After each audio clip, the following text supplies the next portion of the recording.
Maria and Nicole were born 15 years ago. When they were born, they were very early, and we knew at the time that they were born that Maria was going to have some special needs. Finally, one by one, we got to bring them home right around Thanksgiving time. But Maria was sick a lot. She was in and out of the hospital. In May of 2000, she had a surgery that devastated all the progress that she had made. And she didn't come home after that.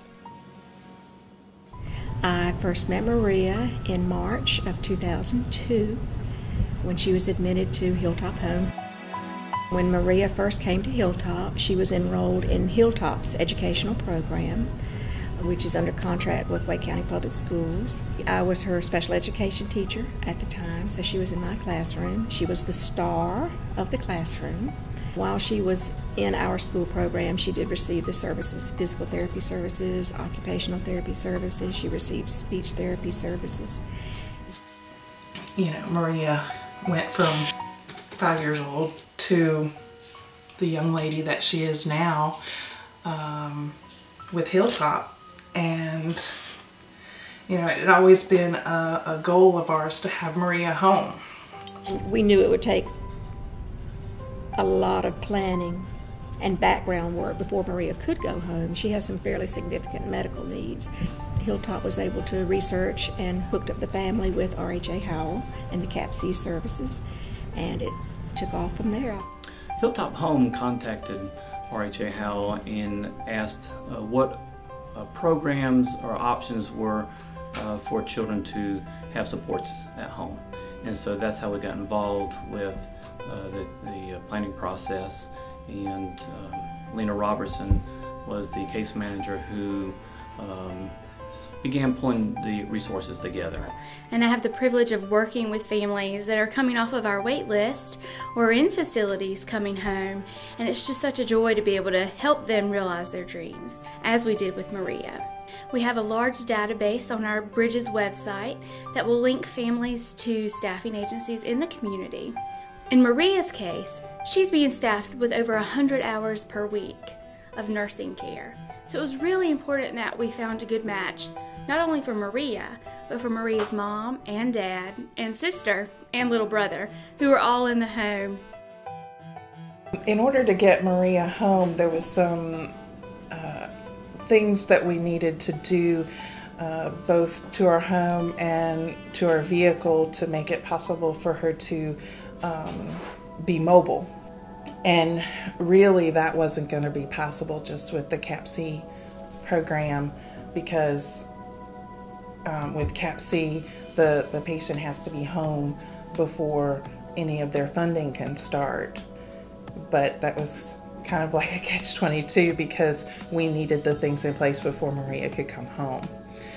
That's where MFP came in on this particular transition, is that we advanced those resources so that RHA Howell's and the CAP-C program could draw down those funds to pay the contractors and pay for the equipment to be installed, so that when Maria transitioned, they were ready and everything was in place. And then those resources end up getting recompensated by the CAP-C program directly. So it's a wash, but just advancing those funds can often be the biggest difference between someone being stuck and someone being able to transition home.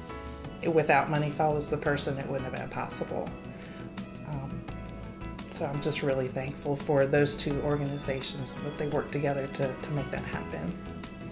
Money Follows the Person was able to help with some reimbursement for supplies if Mom had to purchase out of pocket prior to us being able to get the supply companies in the home.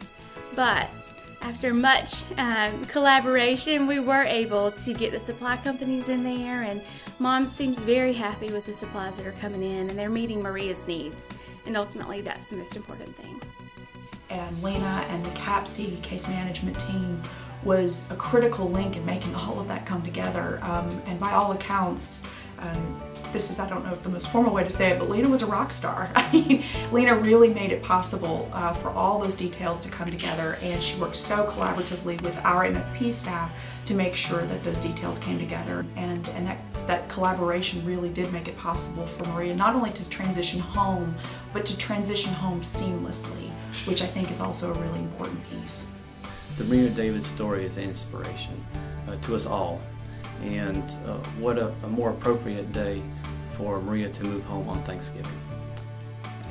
There was lots of hurdles and lots of obstacles to go through, and every one of them were worth it because then again on Thanksgiving of 2011, Maria came home, and we're a family again. I think this kind of collaboration shows that it is possible to support folks, even with really complex needs, to return to their families. And I think there's a real social commitment, I think it's fair to say that, that families should be together, and I think that's a success for all of us.